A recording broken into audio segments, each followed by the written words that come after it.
but I gotta ask if you could pick or you could go either way. Would you rather Devin or would you rather Boots? Who would you rather fight?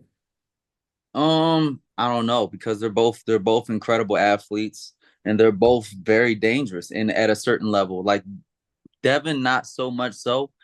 He can kind of just like steal rounds and they never play fair. I mean, they're gonna make sure everything's stacked against me. Like, look, we're paying the referee, we're paying the judges, the referee, in like the first 5 rows. Like so everybody is Devin. Never, they do a whole lot of charades and nonsense. So but and then you have Boots. Boots is incredibly talented, a very talented athlete. Everything is almost perfect right up until fighting. You know what I mean? Right up until like, let's see what happens when something gets hit. When something finally gets hit. When somebody finally ring that bell. I would love to see what kind of champion he really is. Regardless, it's going to be a tough fight. Regardless, I'm not taking none of them lightly. So that's the whole Hmm. thing with that. Whichever one that signs the contract first, honestly, is the one I would love to fight. Either one. Yeah, yeah, yeah. I was so this is the Philly special. I had nothing but folks from Philly on and Shout out Greg to Hackett. everybody at Rock Ministry, James Schulis, like all everybody. You know what I mean? Everybody out there in Philly doing their thing, man. I really love you guys. I appreciate I appreciate the booze and the woos. You know what I'm saying? And That's it's all dope. it's all it's all it's all love. It's all love at the end of the day.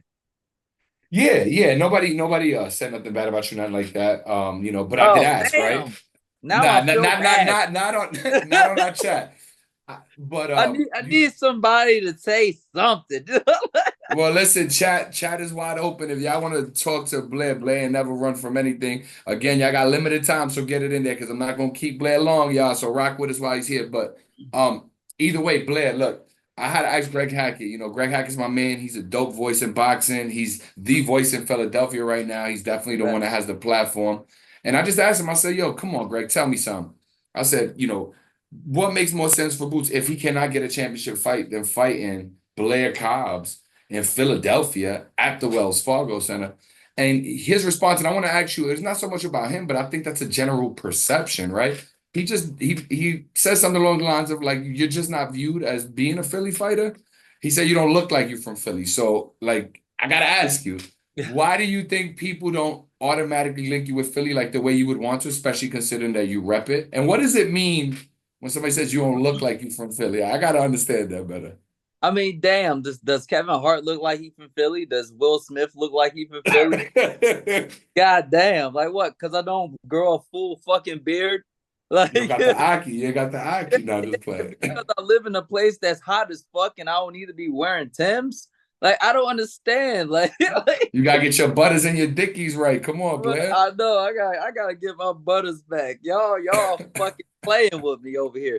I need to get back over there and start regulating on these niggas like for real. Like you know. Why do you think it is that you don't get that Philly association off the bat? Like, or that this do you think the city appreciates you as much as you would want them to?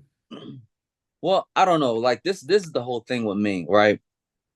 The way I had to come up was different than somebody like Boots.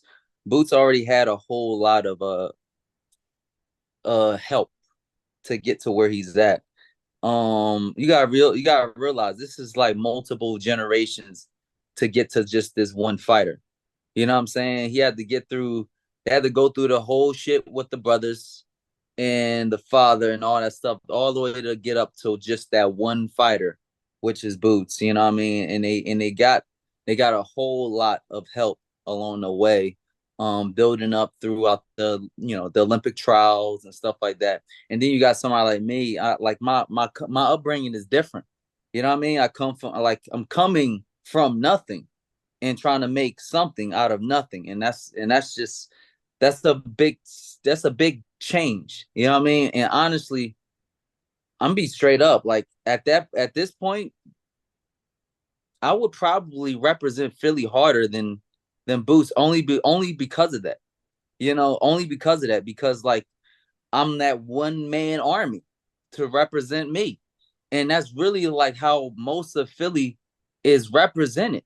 You know what I mean? We didn't have fucking gangs. We got one nigga on versus the world type of situation, and families on families.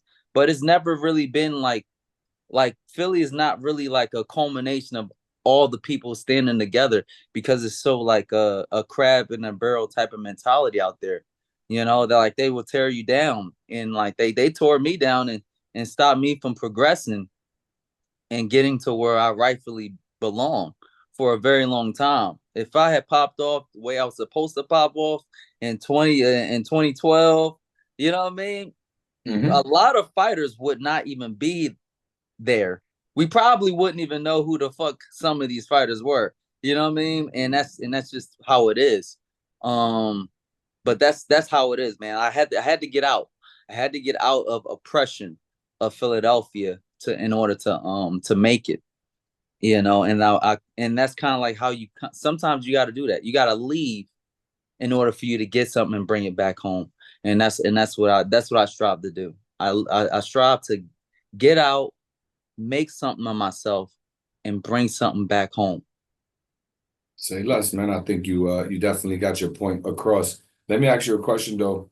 In terms of just Philadelphia. Man, why am I blanking here? Because I just had it in my head. Hold on, Blake. I wanted to ask you something about Philly. Man, and I don't want to get on to the next topic. Hold on one second. It's been a long live. There was something about Philly specifically. Man, I hope I remember before we go. I hope I remember before we go. I don't know what it was exactly. Again, it was right along the lines of what you were just talking about. Why am I blanking, Blair? It's been a long day.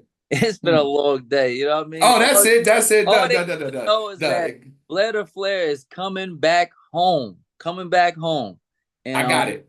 I I got would it. love to have Boots be that guy. But if not, I would love to have somebody else be that guy. You know what I mean? For me to fight. Regardless, Blair Flair is coming back home. I Yeah. got the question. I got the question. I'm sorry, I just slipped my mind. I just been asking everybody. So just let us know real quick. Where in Philly you from exactly, Blair?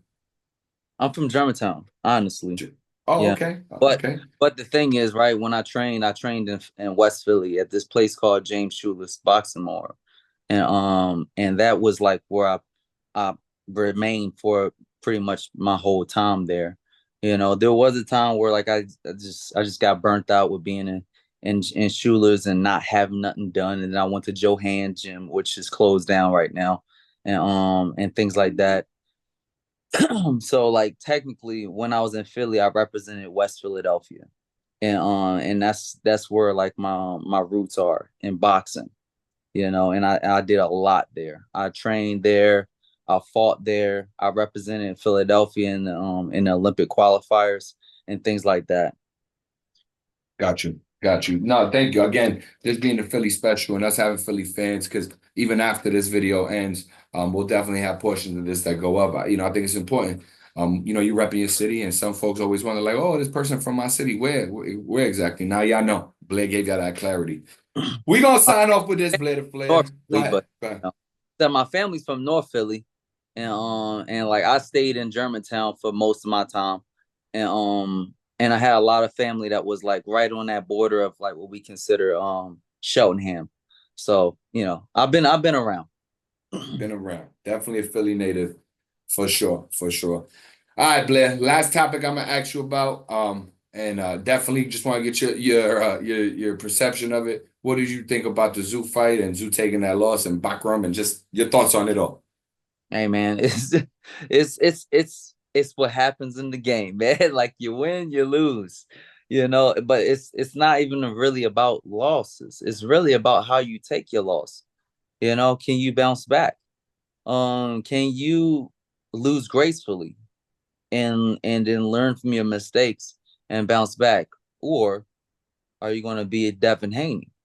Like, and that's just like that's the whole thing with that, because like we can't allow that to be um something that's like normal. You can't make that a normality, whereas though people just can't simply just take a loss and bounce back. That's just not how it works. There you go. There you go. A loss, you shouldn't be in boxing. And I wanted to ask you this. What do you think about Ryan Garcia? He chimed in and he said that Devin had to go through you in order to get that rematch. Is Ryan off the hit list now since he promoted your fights? No, he's not off the hit list, but I appreciate Ryan, and like Ryan's definitely a friend of mine. Just like Devin is really a friend of mine. I'm not really against Devin, man. Like, you know what I mean? I'm not against Devin. I'm not against Bill. And honestly, I have nothing but respect for them. I just don't agree with how they handled themselves to defeat, and like I just wish they did things better. They just did things, just do things better than that. You know what I mean? Like you guys can be men and handle things like men. And like, and if you lost, acknowledge your loss and bounce back. Even when I got slotted, I didn't like I didn't go that damn hard. You know what I'm saying? I was like, look, watch this. I'm gonna prove that that's a fucking fluke. I'm gonna prove that that shit was false evidence of like somebody that I'm not. And the thing is, I would love to see Devin come back and prove that that's false. But that's only going to happen if you stop with the shenanigans. Stop suing and causing people more commotion and this and that. Stop blaming everything on Austrian and just fucking fight. Just fucking fight. Like, look, okay, these were fucking tainted fucking supplements. Okay? Now we already got the fight dissolved as if it never happened when everybody saw it. Now, let's fight again. Let's do a you know what I mean? And what better to have that redo with Blair to Flair, because that's what I had to do. I didn't even get the Alexis Rocha fight right off the bat. You know what I'm saying? I still gotta fucking wait and try to figure out ways to snatch that fight and take Golden Boy down completely. You know what I'm saying? Like with the Alexis Rocha and the Virgil Ortiz. They promised me Virgil Ortiz after that Hooker fight. It never happened. Never happened. It was completely crickets after the Hooker fight. All I asked for is just to be fair with it. You know what I'm saying? Like, and Where you at with Oscar nowadays, Blair? fucking people, huh? Where you at? Where's your relationship at with Oscar nowadays? Yeah, just where you at, and what do you think about his whole clapback Thursday session? Oh well, shit. I'm gonna tell you the truth. I love that shit. I'm all about drama. You know what I'm saying? And so the claps be all off beat. I love it too. It's Yeah, dope. It's I love dope. it. It's a fun episode. I love it. You know what I'm saying? Like everything that I would ever want from like a promoter. Talk some shit, start some shit, get some shit done. You know what I mean? It's just the problem. It's just like, but also be there for your fighters. And don't be one-sided. Don't always just pick one side just because of like a Mexican fan base, because boxing is bigger than just Mexico. You know what I'm saying? Or just like the few Mexicans that's in America. We have everybody. And the crazy part is, right? I got a lot of Mexican friends. I mean, friends and fams. I got family Mexicans. I got fucking friends that are Mexican, and I got fans that are Mexican. And they just could not do anything with somebody that's not Mexican. That's not good, especially for such a powerful and beautiful brand as Golden Boy. I believe that they could have did better, not just with me, but with Rashidi Ellis. You know what I mean? How you going to hang him out the drive when he beats Alexis Rocha? You know, like it's just a lot of nonsense going on. And it's like, okay, it could be better. It could be better.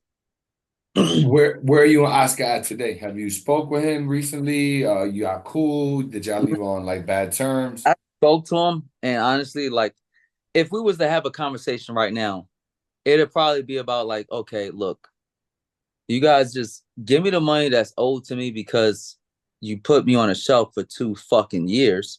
You stopped me from signing contracts with other promoters and making things happen, making major fights happen when I came off of that big high with the Maurice Hooker fight. You know what I mean? That you thought I was gonna lose. You know what I'm saying?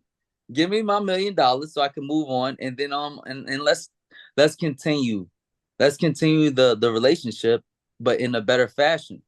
Just give me a fair shot, is what I would say.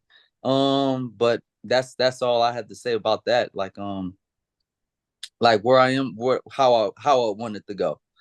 Now, as far as Golden Boy and how they wanted to go, I don't know, man. Like it's like, we have to do better with promoters. We have to keep them you know, making sure that they do what they say they're going to do. If they say that they're going to feed Virgil to me after the Hooker fight, they should just did that. Don't just say, "Oh yeah, it's too risky, too risky." I'm like, what? It's too risky, but he's supposed to be your main guy. If he's not, if it's too risky for him to fight Blair Flair, then Blair Flair's your guy. Then Blair Flair's your true champion. Then like let's make something happen. If I'm your champion too, take care of me, man. Give me another fight. Keep it moving. You know what I mean? Keep it moving. You Yeah, know, no, I got you. I got you. because Let not me only ask you. dude had to move up in weight anyways. I could have still been killing shit at 147, and Golden Boy could have been getting all that money from one of the most charismatic characters in boxing in a long time since Hector Facts. days. Ooh, shout out to Camacho. Now you speak. Come on, Blair. Don't be speaking to my heart, bro. Oh, This one of the Ricans. yeah, oh man, I love Puerto Rico and I love the Ricans. I love the culture and I love the people. And like actually, I'm gonna be going to Puerto Rico pretty soon.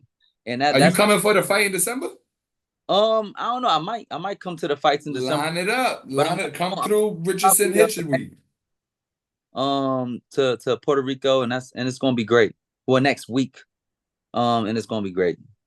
Oh, you said next week you had it out there. Yeah, there's a convention and all that good.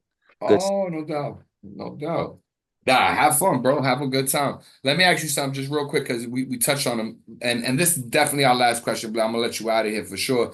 Do you think anything was exposed in Virgil Ortiz's last fight about him and his capability of reaching the next level? Or do you think it was just a tough fight?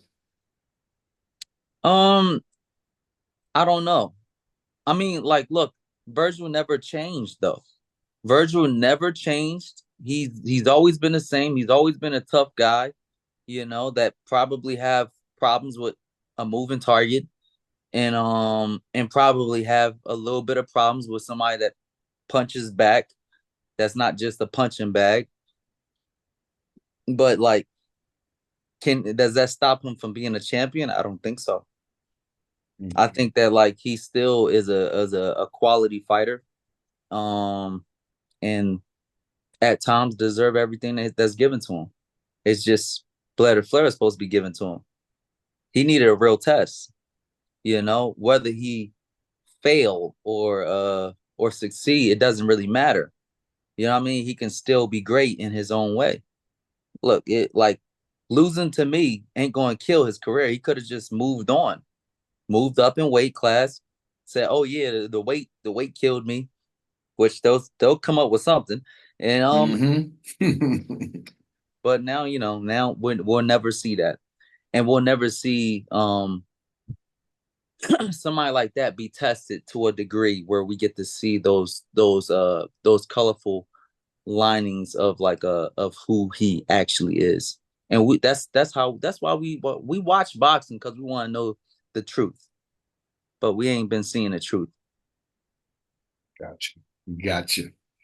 Man, kicking them facts like always. Blair the Flair Cobbs, I gotta tell you, thank you again for joining us on Fight Hype. I mean, we wishing you nothing but the best. It seems like the momentum and the buzz is building. I hope the pressure gets kept on and you get a big name fight because you definitely have earned that. And you're at the point of your career where we want to see you.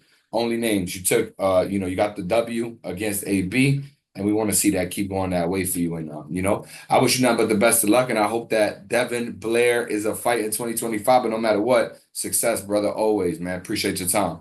Absolutely, absolutely. Thank you for having me on. Nobody does it better than Fight Hype. It's Blair the Flair, the most exciting man in boxing. Check me out on Instagram, Twitter, Facebook at Blair the Flair for more exciting content. Official BlairTheFlair.com. Woo! Because My nobody man. My man.